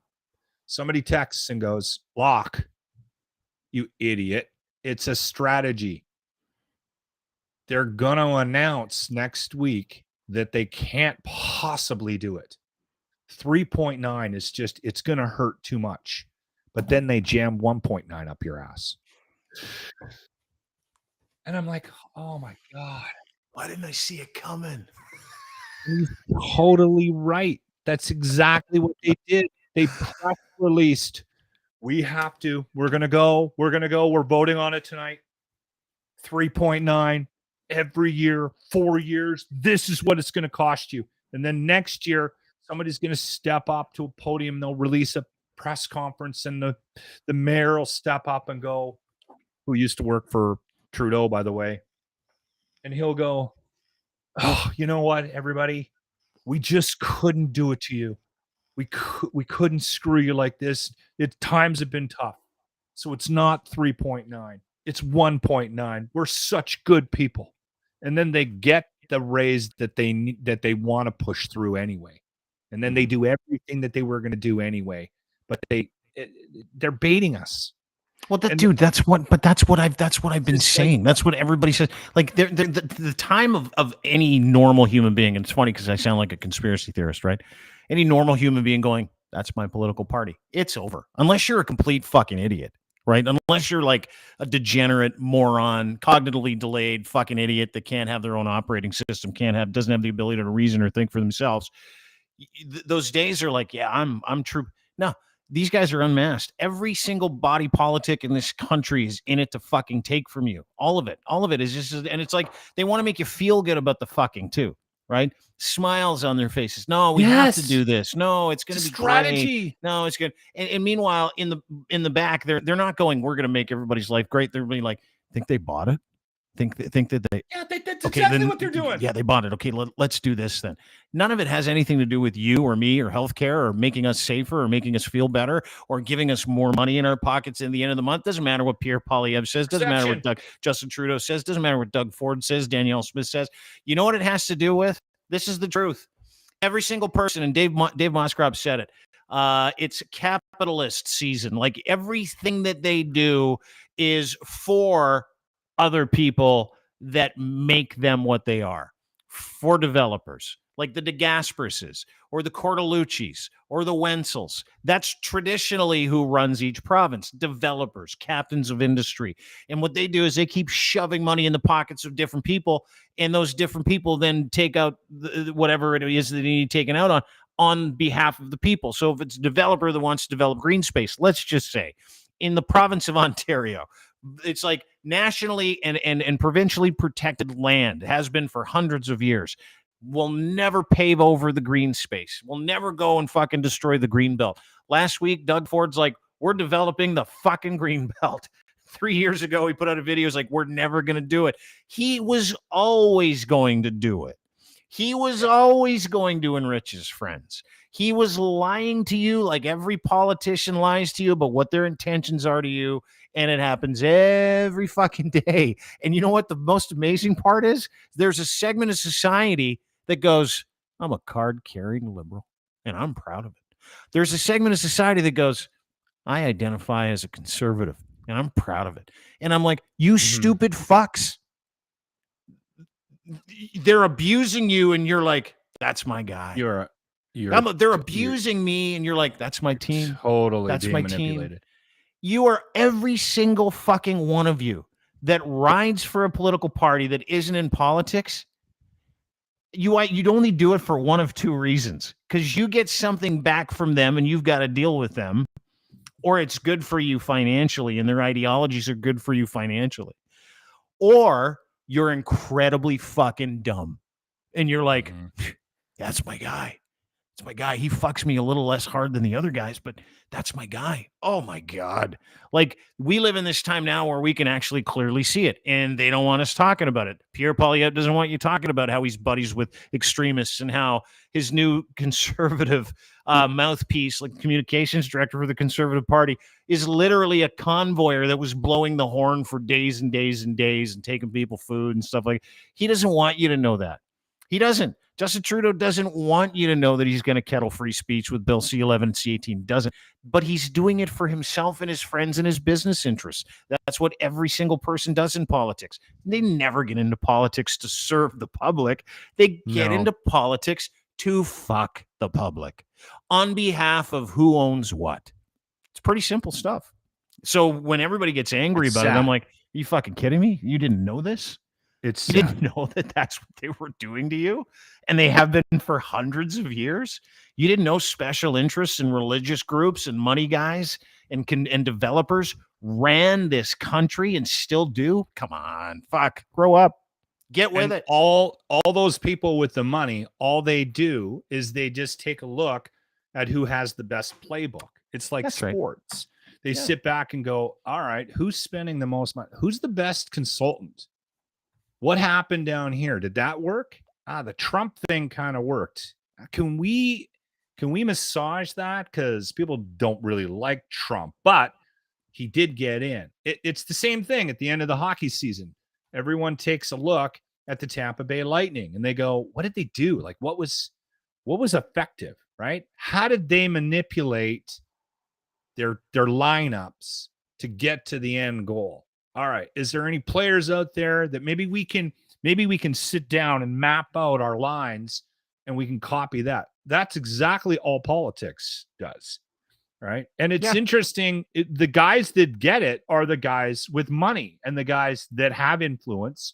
And they're the ones that are like, they're investing in the people that have the best strategies and the best consultants.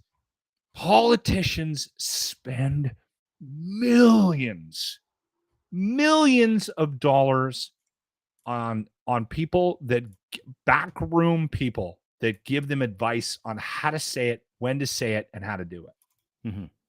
And it happens at all levels. This isn't just a provincial thing. This isn't Doug Ford has a guy. No. We're talking mayors. We're talking council. Like, there's consulting fees flying out of your local city council. Oh, dude, Flying out the fucking doors. The only place that they aren't flying out, the only town council in this country that those dollars aren't flying out of, Coots, Alberta. Did you see any of the EA hearing today? Had a couple of great little fucking moments, by the way. The mayor of Coots, Alberta. Drunk. He looked like he had a couple in him. I watched this because this shot through on my timeline. He looked like he hit the Legion.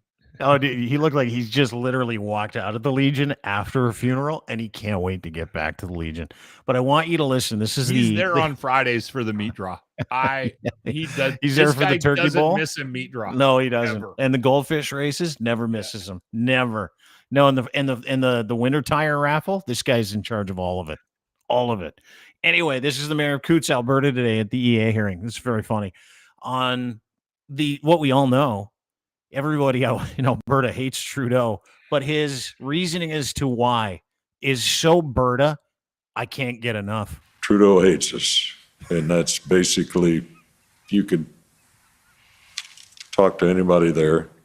There's a great dislike for the federal government on a high percentage. And what is these dislikes? What are they about? What are these people's grievances in your residence and in that area? Here we go.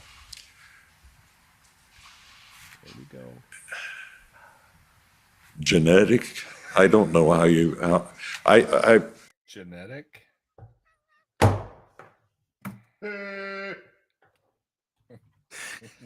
Why don't people like Trudeau? In that area. Genetics. Genetic. I don't know The funny part is he's right.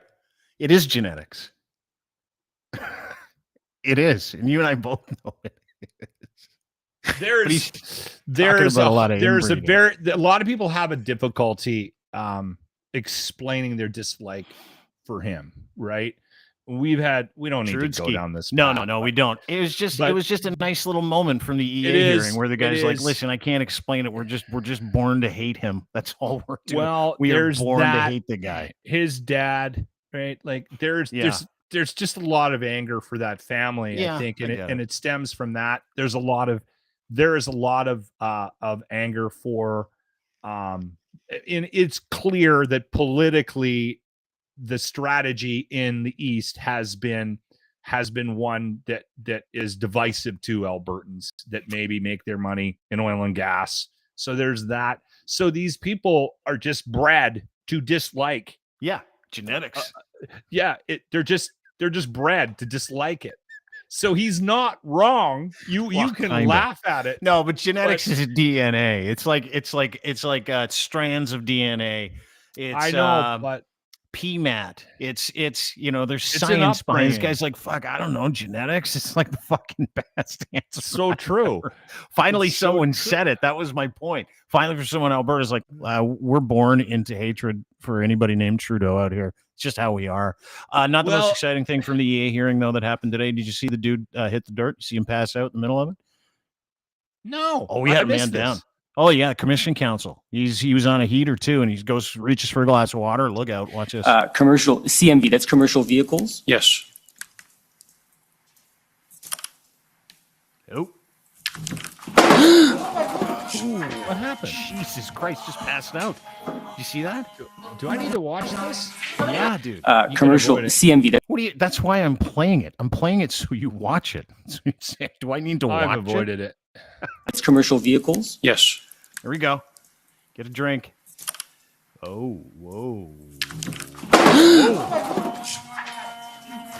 That was the most exciting part of the Is that him making that noise? Yeah, I think so. Yeah. Did you hear that? Did he have a stroke? They don't know. Went to the hospital. It wasn't a laughing matter, but it was very exciting. It's like in the middle of some questioning.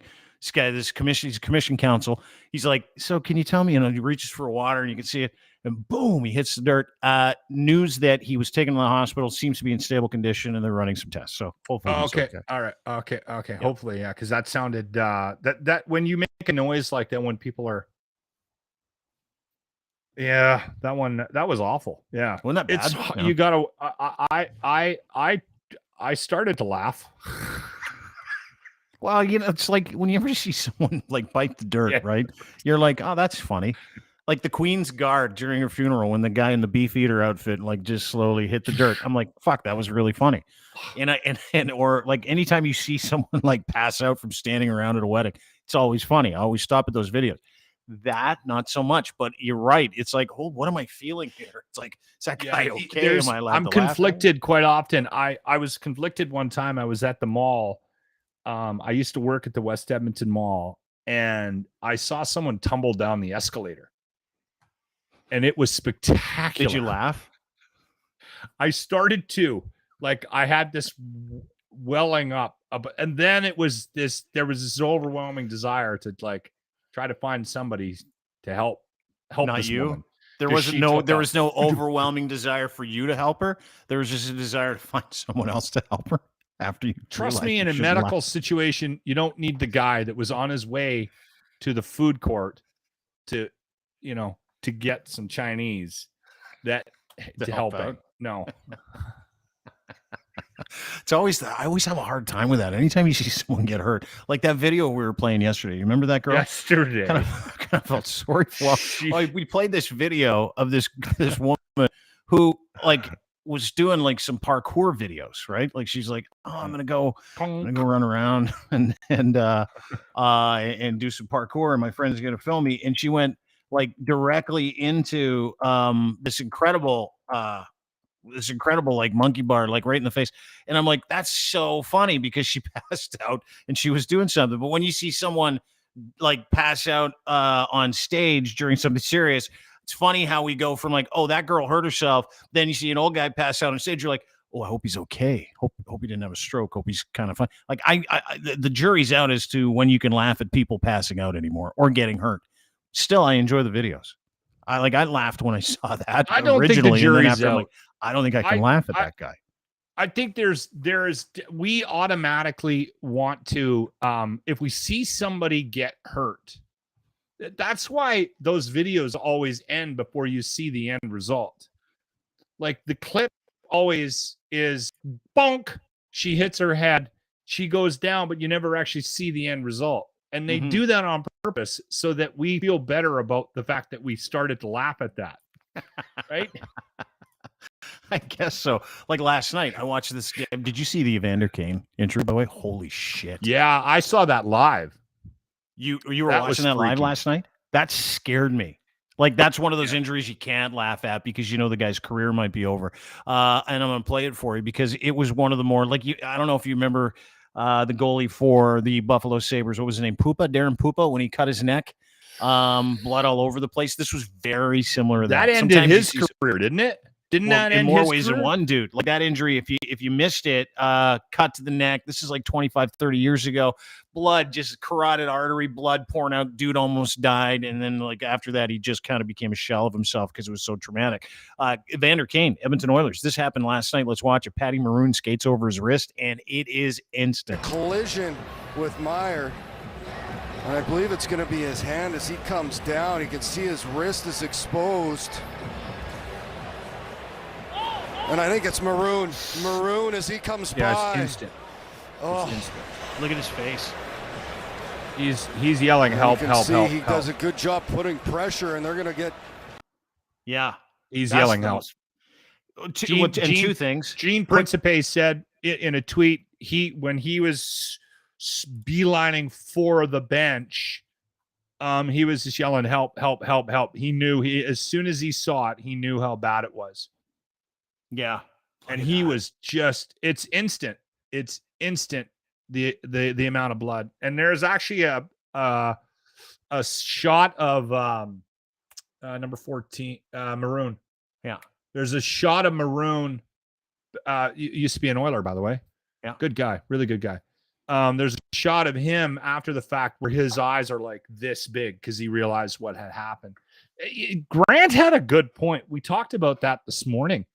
And he's like, man, it's I'm shocked it doesn't really happen shocking. Like almost on a nightly basis, right? Because so many guys get into fights, their gloves go flying off, they're in a scrum, they got their hands on the ice trying to get up, like always hands on the ice. And whenever I see that, I always look at skate blades, right? It's just kind of how I am. Maybe I'm just weird, but and I tweeted that out last night. I'm like, I am shocked that this shit hasn't happened on an almost weekly basis just because of the fucking equipment involved, right? Like this is one of those injuries where I think he had a whole bunch of torn tendons, cut some tendons in his hand, arm, and wrist. And I believe, if I'm not mistaken, he's out now for 3 to 4 months. I think he had surgery today, if I'm not mistaken.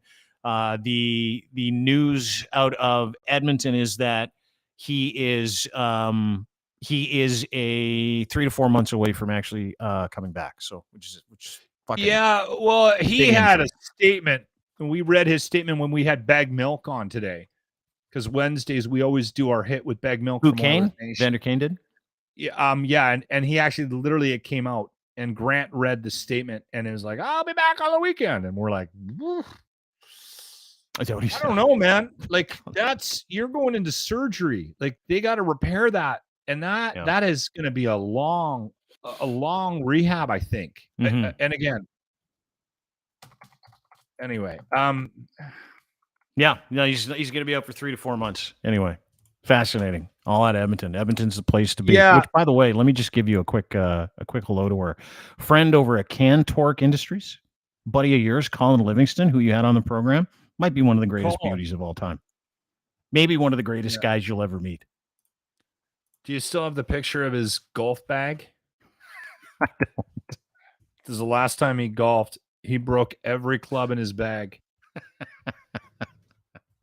No, I don't have a picture of his golf bag. He snapped.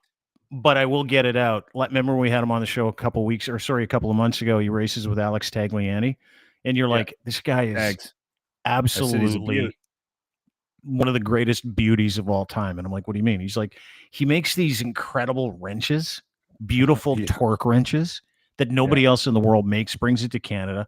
In his spare time, that's what he does. But what he really loves doing is he loves racing. He's part of a racing team. And I'm like, what kind of racing team? He's like, Alex Tagliani's racing team. I'm like, no shit. This guy literally drive for Alex. He's a sponsor and but he does do some driving himself. They have those carts. Yeah. Like they're like souped up go-karts that do 100 fucking miles an hour. Yeah. Like they're nuts. They're all crazy. Anyway. Well, he's one of those cats. It's like he's a self-made guy. He owns Cantork, Canada's assembly tool experts. They make rugged, hardworking, beautiful torque wrenches, by the way. But he's one of those guys that, like, from out west, that worked his ass off from the age of 16, 17, 18, now into his 40s, late into his 40s. And this life of his opened up, I love go-kart racing. I'm going to start go-kart racing. So he's like, I'm going to go-kart racing. And he gets so into it, he becomes really good at it. And now he's involved in Alex Tagliani's team. And so in his spare time, I can't decide what he likes more, is coming up with solutions and calibration for maintenance, service, and rental of tools, or racing. And Metallica. Is it the racing? And he loves Metallica. Loves Metallica. And if you ever go visit him, he always has really good beer. Does he have company beers? One of those guys that has okay, I got a case of Laker for the company, and I've got a nice case of Keith's for me. Yeah. No. He's got good beer. Yeah. Does he? And I always make sure I get my share when I'm at the shop. You know what he told me a couple of weeks ago, because we're working on some stuff with Cantork. We've got this little digital company, and we're doing some work with Colin. And by the way, if you're in the business of needing an industrial tooling solution, fasteners, wrenches, torque wrenches, or you just whatever, need a really good does beer, it all. And you're on the north end of Edmonton. Just swing by. Said Locke. Say Locke sent you. Yeah. Knock on the back door. But when you talk to this guy, it's like it's super, he's a mega business dude. He understands what he's doing and stuff like that. But he's one of those cats. It's like, hey, listen, this is your. I love working with guys like this. This is your business. You tell me how to do it. And I'm like, okay, great. This is great. I get to tell this guy what to do. But he actually listens. He's one of those guys that's like, okay, that makes sense. Can we do this? Can we do that? And you can see how analytical he is too. He's fucking just a great guy. So I can imagine he makes some of the best fasteners and looseners in the business. Doesn't matter what you need. Industrial torque wrenches. They offer solutions for anybody in that space. So make sure you give my friend Colin Livingston a look up online. Go to cantork.com today for more information. You can learn more right on the front page of the website. No matter the scale of your bolting project, these guys have your solution. Anyway, hi, Colin. I know he's watching. Great guy out in Edmonton. Appreciate him. Are we done? I think so. Yeah. Okay. I think so. That was a good one today. It was a lot of fun. Yeah. I It was enjoyed a good it. one. Audio worked. Your video didn't lag. Moscrop was great. Can I plug the locker room? Plug whatever you like. I was waiting till the end just to plug the show. Yeah. Go ahead. And I know you're good about this, but letting me every once in a while. We're off Friday because it's Remembrance Day. Yeah. Tomorrow, I've got a Dr. Locke segment where I'm going to give people advice on herpes. I think I'm closing in on why I get the heaters, which is herpes. Because you loved an unclean woman when you were younger? No, I've had them my whole life, eh? You know what I think I got them? I think I got them at the Castlegar hospital when I was 5 when they removed my tonsils.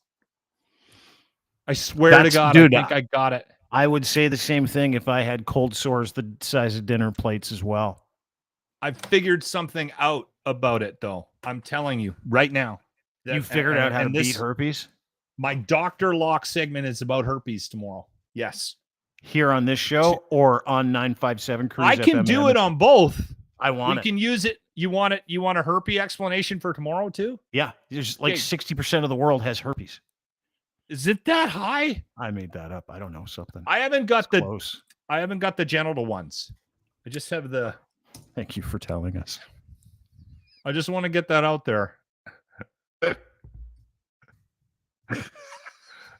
This is going to change people's lives. I'm telling you right now. I think I figured out how to combat herpes. Oh my God. Do you want the actual number? 50 to 80% of US 50 to 80% of US adults have oral herpes, according to the National Institute of Health. Is it 90% of adults have been exposed to the virus by age 50. Once infected, the person will have herpes simplex for the rest of your life. Yeah. You know what? I read a very interesting article about how they're using the herpes virus to fight cancer, certain kinds of cancers. You're kidding. Because there was some study that was done in Europe, and they were like, why do people with cold sores, why don't they have this type of cancer? And they sort of made this connection between this one cancer and. Are you making that up because you have herpes? A lot of times I will read something and I don't get all the information. And quite often when I reintroduce it publicly, it has a different narrative. I adjust it a little bit to make myself feel better. You've done it twice. You're like, I got herpes at the Castlegar hospital when I got my tonsils out. I'm like, I did. Yeah, right. And then you're like, I heard some it's Dukabor doctor cancer. gave me herpes because they didn't clean his fucking his tonsil cutting scissors clean, and I ended up getting. I'm telling you right now, Castlegar, lots of Dukabors. I'm telling you, I knew I had a Dukabor doctor, and cuts his nuts off. Ended up giving me fucking herpes that I've had my whole life. Anyway, tune in tomorrow. That's not what happened. They didn't take your tonsils out with some castration tools. No, they didn't. They never did. No, you got herpes from loving an unclean person. That's what you did. You kissed the wrong person. Now you get cold sores. How many people am I kissing at 5? Their cold sore. It was tonsils. That's how it works. Nobody gets cold. Like it's either familial. Nobody gets cold sores and stuff like maybe from like your parents giving you a kiss on the cheek or the lips when they were younger. Sometimes that's generally where that actually spreads. Nobody in my family has cold sores. Well, then you loved an unclean person. That's what I'm saying. Then, dude, the ratio's even worse. I did have a little love interest when I was young. Did you? And did she have a cold sore? I don't know. I got to think about it. But I guarantee you she did. This family moved into the house next to us in Blueberry Creek, and I lived in Blueberry Creek, which is just outside of Castlegar. Yeah, and I was in love with this girl. Her name was Sarah, and I will use that name all the time just as a random name, and it's because of my childhood affection for her. And maybe you're onto something here. Maybe it wasn't the Dukabor doctor at the Castlegar. Maybe it was Sarah. So I used to play with Sarah quite a bit. When I was a kid, I lived outside. Yeah. I never came indoors. And we had a whole bunch of fruit trees. We had fruit, apricots, apples, cherries, and we had grapevines. Mhm. And the vines, somebody had built these like this, I don't know, canopy thing. And then the vines grew over them. And then we'd go in the middle of them and we'd Kiss. fool around. Yeah. Sarah and know. I. She was always in a summer dress. So Yeah. to this day, I have this thing with women in summer dresses too. Yeah. With the Yeah, the flowing summer flowiness. dress. Yeah, Sarah in the summer dress gave you herpes in the 7th grade. I always okay. thought it was the Duke of Boer doctor. No, it wouldn't. Okay, tomorrow, locker room, cuts his nuts off, gave me herpes. No. You're going And- to talk about your herpes thing, and we're going to talk about this British guy whose penis is too big. That's tomorrow on this program. That's what we're doing tomorrow right here. British guy lost a job. Herpes and large penis. Sounds like a Show recipe tomorrow. for an entertaining program to me. Great to see you, Locke. Thanks for coming. We should get somebody on too that I don't know that Has serves, herpes? so we can talk a little bit about Remembrance Day. Oh, yeah. Well, we can do both if we get Chris. All right. No, Army Chris doesn't have herpes because he makes fun Okay. of my heaters all the time. Yeah. All right. He just hides it. Okay. We will have Army Chris on. Great to see you. And we'll warm up for Remembrance Day tomorrow. That is Lachlan Cross, 957 Cruise FM in see ya. Edmonton is where you can listen to him. See you, dude. Great to see you. 957 Cruise FM at Edmonton.ca, 957cruisefm.ca, I believe. That's where you can listen to him every weekday morning. Listen live. Great radio show. You'll love it. I love it. I listen to it every morning. It's literally the only morning radio program that I can listen to and go, whew, those people know what they're doing. Thank God. Lost art. Doesn't happen here. Not in Toronto. Anyway, listen to Lachlan. Follow him on Twitter at Lachlan Cross on Twitter. Thanks to David Moscrop from the Globe and the Washington Post and Jacobin and, of course, Substack. Really appreciate Dave coming on today as well. And thank you for being part of the show. We really appreciate you being here. Much appreciated, friends. Great to see you. And we'll see you on this very program tomorrow right around 3, 4 o'clock. And we're back again on Thursday, and we're back again on Friday. I'm trying to remember who we have tomorrow. We got Marianne Friday. Can't remember who we have Thursday. Doesn't really matter. We'll figure it out. Have a great day, everybody. And thanks to our friends at Easy Auto Financial for making this possible. People that want you to get into a brand new vehicle and they want to take care of every details from your financing to the pieces of paper that you take where you're like, hey, this is my car. And they're like, yeah, you're right. It is your car. Go over there and pick it up. Here are the keys. That is what my friends at Easy Auto Financial do. Make it easy for you to buy a vehicle, not only to purchase a vehicle, but to purchase the vehicle that you want with the financing that you desire, that you don't have to pay for because they did it for free. That's right, free financing at easyautofinancial.ca. Check them out today. I can guarantee you're going to love them. Guaranteed. You're going to be one of those things where you're like, oh my God, I didn't know there's a company that actually did this for people. Yes, there is. easyautofinancial.ca. Check them out. No obligation. Sign up today for a free tutorial. They'll walk you through the whole thing. It's super simple. Solutions. It's all about solutions. Speaking of solutions, how about my friends at Cantork? That's right. Cantork, Canada's assembly tool experts, making rugged, hardworking, beautiful torque wrenches solutions. They are Canada's leading industrial tool experts. If you can loosen it, if you can tighten it, they can offer you the best in sales and service, rentals, calibration, maintenance, and custom fabrication of industrial torque tools. No matter the scale of your bolting project, they have your solution. Go to Cantork, hit that little button, learn more about an incredible company run by an incredible Canadian who decided to bring all his manufacturing back home to Canada. That's right. This is a Canadian company through and through, from start to finish, from concept to design to production. That is what my friends at Cantork do. Call Colin Livingston. Go to cantork.com today if you're in need of some solutions in that arena. Greatest guy on the planet, too. He'll talk about Alex Tagliani racing. He'll probably invite you in for a beer. Then you'll end up finding a solution. But it's all about lifestyle, and it's all about making sure that he has the ability to be able to fix and make and service whatever it is that you need in an industrial tooling capacity. That's what they do at cantork.com. Also, thanks to our friends at not just Easy Auto Financial, my bad, kivlaw.ca. Defense attorneys that have your back no matter what situation you're going through. If it's a legal issue, they're going to walk you through it. Not only walk you through it, They're going to hold your hand and educate you and help you get your life back. That is what they do. These are defense lawyers that come to your assistance and explain everything as it comes up, and they get you out of trouble, and they maintain that freedom. It's why you need a legal partner, someone that understands it. And in Southern Ontario, the best defense attorneys in this country are at kivlaw.ca. Email Robert today, robert@kivlaw.ca for more details. And Ed's Fine Imports. We love his Gitch. You can too. Boxer briefs, pouch in the front. Can't miss with these either. We're just a solutions-based partnership program at this point. It's kind of what we do. Solutions for the best underwear on the planet. Boxer briefs, pouch in the front. Ed's Fine Imports. You'll love them. Gitch3, that's your promo code. Make sure that you hit them up right now. Buy your underwear. Get a free pair when you order 3 or more. Tons of different colors. Boxer briefs. Super breathable. And again, that pouch changes the world. It's a game changer. It's a genital game changer is what it is. And I can guarantee you that once you order a pair and try them once, you'll never buy another pair of underwear again. Gitch, GITCH3 is your promo code. edsfineimports.com. Check them out today. Have a great day, everybody.